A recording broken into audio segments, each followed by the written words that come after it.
LinkedIn presents. Welcome to the Human Capital Innovations Podcast. We're your source for personal, professional, and organizational growth and development, where we share original research, explore industry trends, and interview executives and thought leaders from across the globe. We hope you join us often for practitioner-oriented content around all things related to leadership, HR, talent management, organizational development, and change management. Maximize your personal and organizational potential with Human Capital Innovations Podcast.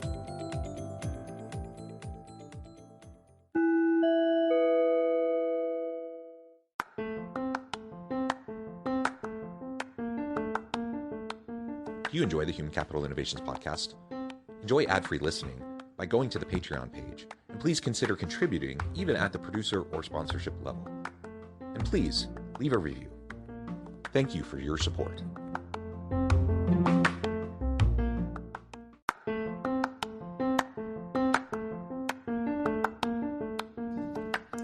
Welcome to the Human Capital Innovations Podcast. In this HCI Podcast episode, I talk with Cinzia Campanini about learnings from the 4-day work week.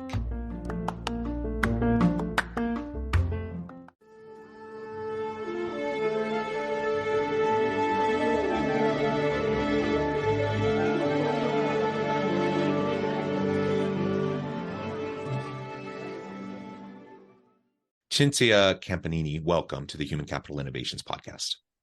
Thank you, Jonathan. Great to be here. Yeah, it is a pleasure to be with you. You're joining us from Zurich. I'm south of Salt Lake City in Utah. And today we're going to be talking about the 4-day work week. You are the Vice President of People and Culture at AWIN, and you've recently done a really great pilot with the 4-day work week. And so we're going to talk about all the learnings from that. And really unpack that and explore it together. As we get started, I'll share a more complete bio with everybody. Cinzia Campanini is the Vice President of People and Culture at AWIN, a global affiliate marketing company which has been recognized in various countries for its workplace culture and provides employees a variety of well-being initiatives, the 4-day work week, a hybrid remote work regime, working from home subsidies, and more. She brings a wealth of experience in HR business partnering, change management, and people and culture transformation from global organizations in the media, consulting, and industrial sectors. And I could go on, but I'm going to pause there. Anything else you would like to highlight by way of your background or personal context before we dive on in? Well, thank you, Jonathan. Yeah, indeed. I've been lucky enough to do HR, or people and culture, as we call it at AWIN, in different companies, different industries, in different countries. As you said, I'm based in Switzerland. I'm originally Italian. I used to live in Germany. I lived in the US for a while. Absolutely, I love my job. I'm really committed to it and really passionate about bringing out the best in every organization that are people, and finding that balance that is a recurring topic for me that really can make the business successful. So why don't you give us more of a background now to AWIN and this 4-day work week pilot, and then we can really start to unpack the learnings from that, and what went well, maybe what didn't go as expected that you tweaked, and really how you're going to be moving forward.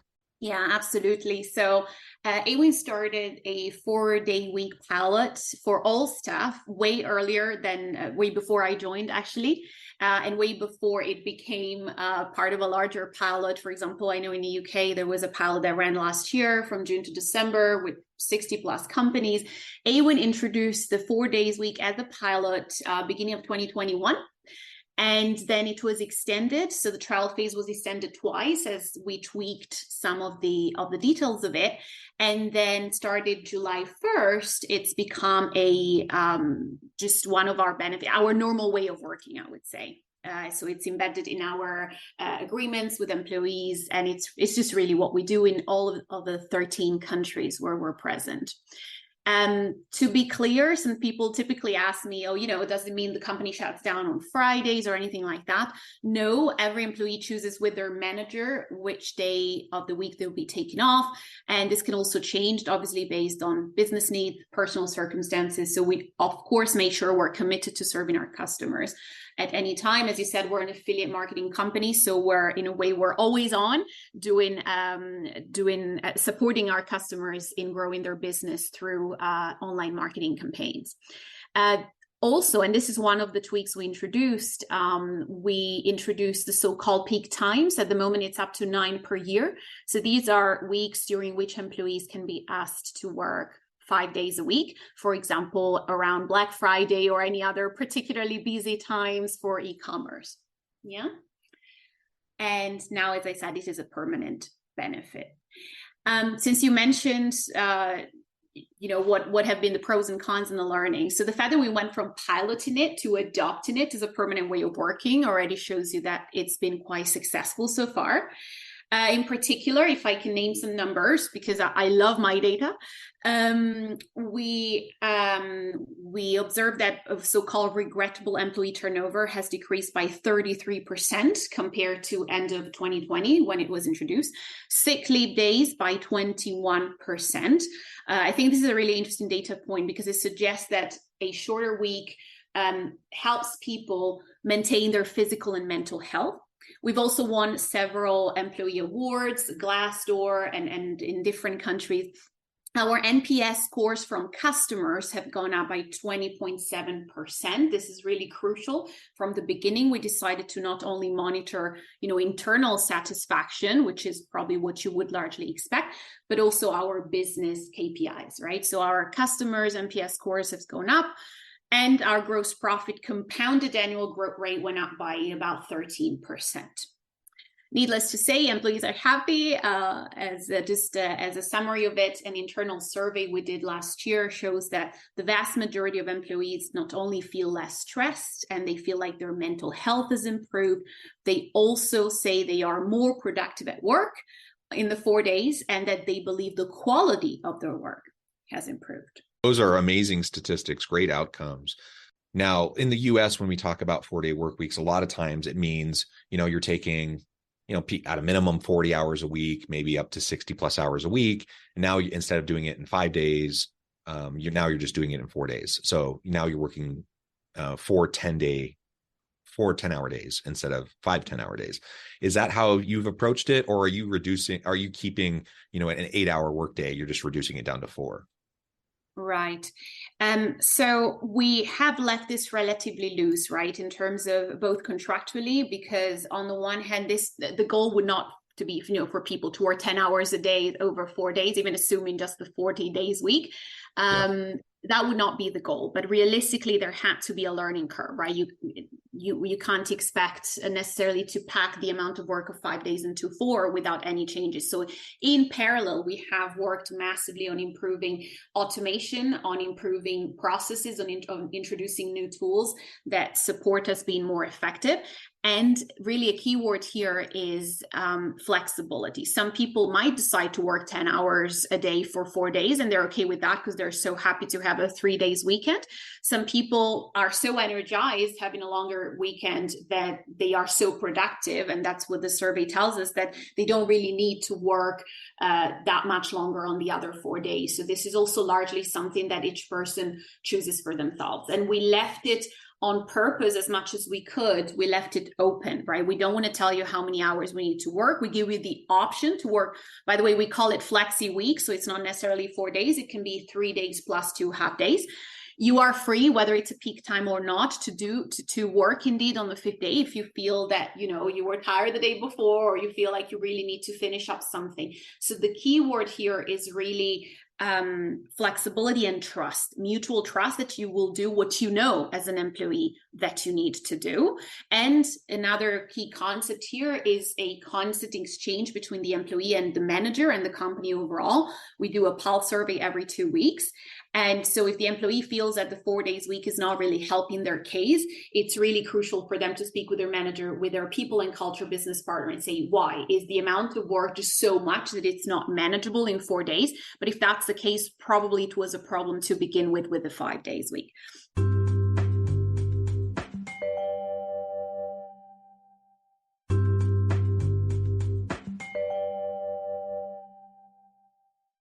If I may also point out, in terms of our footprint, we are a very international company. Our headquarters are in Berlin, Germany, One of our largest locations in London. So AWIN was created by merging a company in Berlin with a company in London. We do have offices in the US as well, and in several other countries, a total of 13 countries. But and maybe it helps that the European working culture is typically a little bit more orientated toward work-life balance. We have a works council in Germany, for example, and we constantly discuss with them, and work-life balance is one of the super important concepts in many European cultures. I don't want to generalize too much because Europe is very diverse. The US are also diverse, I know, but in Europe you really have, even from a labor law standpoint, very different traditions. But it does help that some of our countries where we have very strong roots tend to have a culture that is, pretty much oriented toward balance. Yeah, of course you have to work a lot and be productive, but you're probably going to be more productive if you have enough time to recharge. Absolutely. And one of the reasons I ask is because there's a lot of research that shows not only the benefits of moving to a 4-day or kind of more flexible work schedule and arrangement, but also within a given day. There's studies out of Harvard, MIT, and other places, that suggest the workday maybe should be more like 6 hours instead of 8 hours, for example. Studies that suggest that, in a knowledge economy, when people are doing really heavy knowledge work, strategic work, really creative work, that really you're not getting much more than 2 to 3 hours out of a person doing that kind of work a day, because that's just not the way we function. And so it's interesting. I appreciate your approach. So in the US, when I hear about someone just moving to, 4/10s instead of 5/8s, I'm thinking, okay, that's great. I think people will like having that day off, having a 3-day weekend, having more time with family and friends, etc.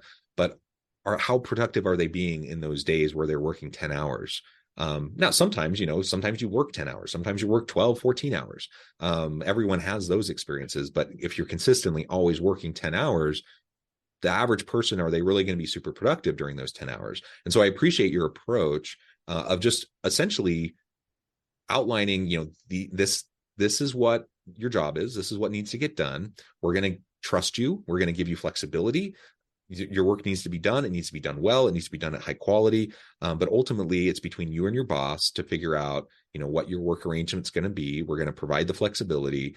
And, if you work in 10 hours, 4 days a week, and that's working for you, great. If you're able to do really great work, but you get it done, and you're working 32 hours a week because you're only working 4/8s, great. And I suspect, some people are doing more, half days throughout the week. So they just have more time every day. And I suppose it doesn't ultimately matter. And some types of jobs, it does matter. When you're customer facing, having a person working and covering customer service and those sorts of things, that matters. But a lot of knowledge work, it doesn't really matter when or where you work. It doesn't matter how long you work, as long as you're good at your job and productive and effective. And so all of this, I really like your approach, because it's demonstrating a shift in the mentality, kind of the old norms around work design, and suggesting perhaps there's a better way where we can not only lean into self-care and work-life balance and work-life integration and helping our people to be healthy mentally and physically, but they're going to be more productive. Like I'm going to perform at a higher level when I'm well rested, when I've taken care of myself, and I may not be putting in as many hours, but I'm producing more, right? And that's a mindset shift that a lot of organizations still are struggling with. And a lot of leaders, especially those from kind of the old school mentality, are still struggling with to grapple with. Yeah, and you touched upon a very important point, what you call knowledge work. I have to say, at AWIN, we are, let's say, a purely, let's call it white collar company, right? We are not in the manufacturing sector. We don't have factories.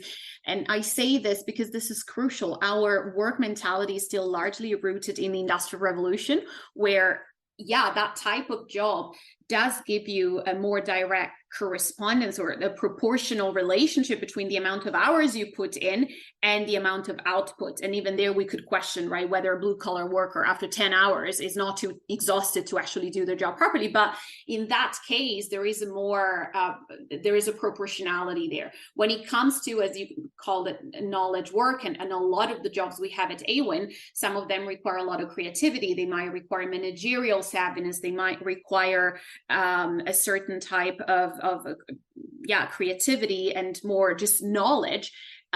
In that case, this proportionality is just not there, or it is up to a certain point and then it plateaus, right? So as you said, after 6 hours, your brain is not going to be as productive as it was 6 hours ago, no matter how much you want to think that you should still put in more hours. So exactly. So I always say this might not work for every company out there. It depends largely on the business model, on the type of jobs you have. It definitely does work for a tech company that also has the luxury, if you will, like we do, to work very internationally, to have a hybrid work model, which if you want, I can tell you more about, but what we call Flexi Week is also mirrored in our what we call Flexi Office policy. So we also grant a lot of flexibility in terms of where people work from. Yeah. And I would like to add one more thing. When you said earlier, very correctly, in my view, you said, people are going to be more well rested, so they're going to be more productive while they work. They're also going to be more engaged because they're going to be thankful to their employer. They're going to want to stay, maybe even for a salary that's not the best, the highest salary out there. They're going to want to stay even if a headhunter gives them a call. They're going to want to give you back as an employer because you're giving them a lot of trust and flexibility. Yeah, I love that. And these elements go hand in hand. The Flexi Week, as you describe it. So flexible work arrangements, hybrid remote options, distributed teams, 4-day work weeks, all of this. I think the bottom line is adaptability and flexibility, right?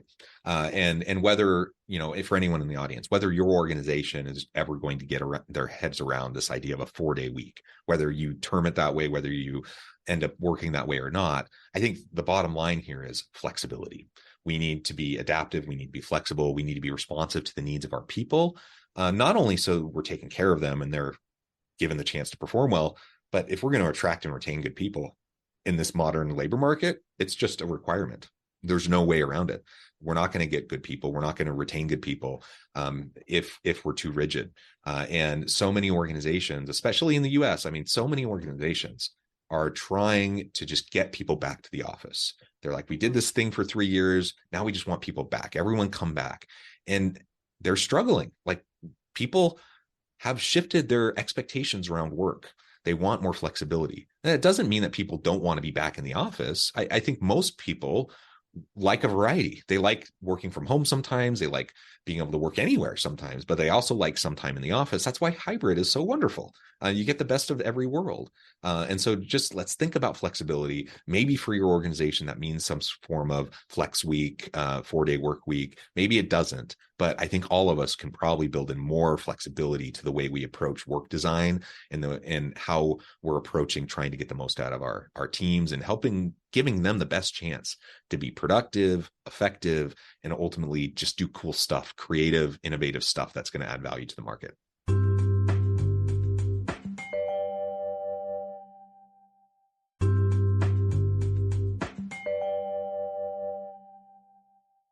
Absolutely. And this is an interesting point, the fact that a lot of people also here in Europe, or a lot of companies, are starting to call people back into the office at least a few days a week.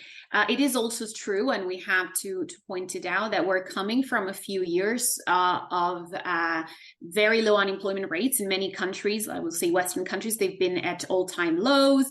Yeah. It was an employees market. There's this book by the CEO of Stepstone about it's an untranslatable German word, but basically the word for unemployment in German is it means lack of work, and that word that he coined is lack of workers. Yeah, so there's a broader perspective to this. But long story short, we all know we're coming from a few years where employees, especially in the tech sector, let's say in the white collar world, felt very much empowered, right? There's there's a lot of jobs and they can make their choice. So they have raised their expectations towards employers, right? They can afford to be picky.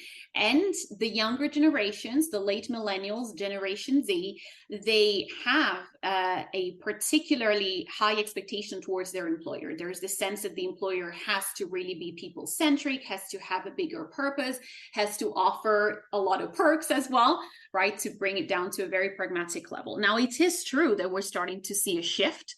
I think it's important to acknowledge that. All the layoffs, especially in the US, but in many tech companies, it's happening in Europe as well in a different way, because European law is also in general much more protected than the employee than it is in the US, for example. But this is shifting a little bit. So I already see some tension rising there in the employees market, where suddenly maybe you don't have 3 job offers at the same time, right? And if you get one, you don't have that much space to negotiate for certain benefits or certain things. So there is a balance. Again, I go back to balance to be found there.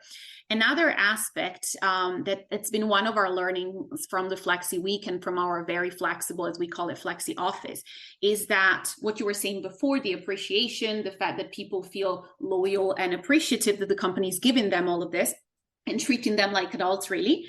It tends to be subject to, I don't know if you've heard of the hedonic adaptation concept or the hedonic treadmill, right?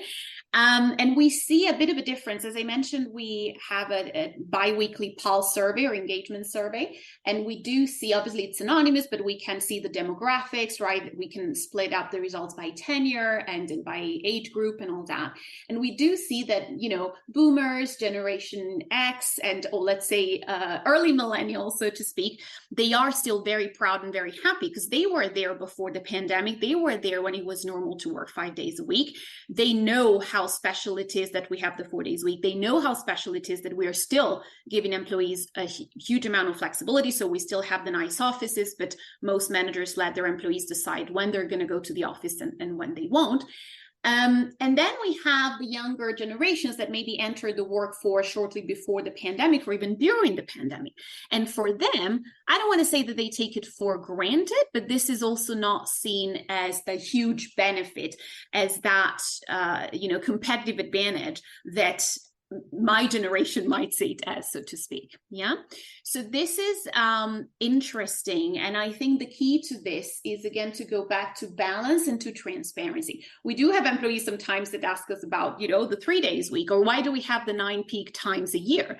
And it's a legitimate question. I would never want to say, oh, the younger generations are spoiled or entitled. That's not it. It is simply a matter of, the world they've come to know and the world that we still have to live in, right? There's a lot of talk. I was at the CHRO conference the other day, and there was a lot of talk around the 3 Ps: people, purpose, and profit, and how the younger generations think that people and purpose should be in the center. And I absolutely subscribe to that. But as an HR executive, I have to say, without the 3rd P, without profit, there's not going to be any money for anybody's salary, for anybody's benefit. So we need to go I would say, back to this concept of balance. And you reach that through transparency, to saying, we're already giving you a lot. We can't give you more than this right now. Also because, a lot of countries are on the verge of a gloomy recession. And so I find that this open dialogue, this reality check that you need to have constantly on how to balance the 3 Ps is really crucial, especially as we have different generations in the workforce. Yeah, very well said. This has just been a great conversation. It's been really fun to learn more about AWIN and what you're doing, all the really cool things. And I applaud you for the good work and the forward-thinking, progressive approach that you're taking to work design and flexibility for your workers. I know at the time I need to let you go here in just a minute, but before we wrap things up for today, I wanted to give you a chance to share with the audience how they can connect with you, find out more about your work, your team, and then give us the final word on the topic for today. Thank you. Absolutely. So happy for you to connect with me on LinkedIn on Cinzia Campanini. I'm not very active on other social media because as a neuropsychologist by background, a few years ago, I decided to give it a try and shut down most of my social media and see if that helps with some of the social anxiety, and it did.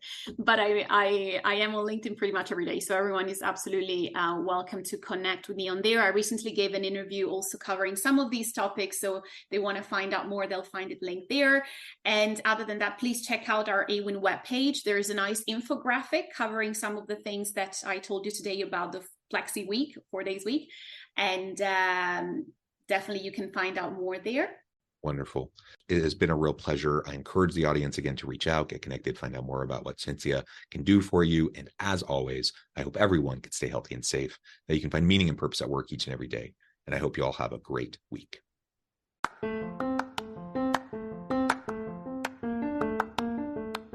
Do you enjoy the Human Capital Innovations podcast? Enjoy ad-free listening by going to the Patreon page, and please consider contributing even at the producer or sponsorship level. And please leave a review. Thank you for your support.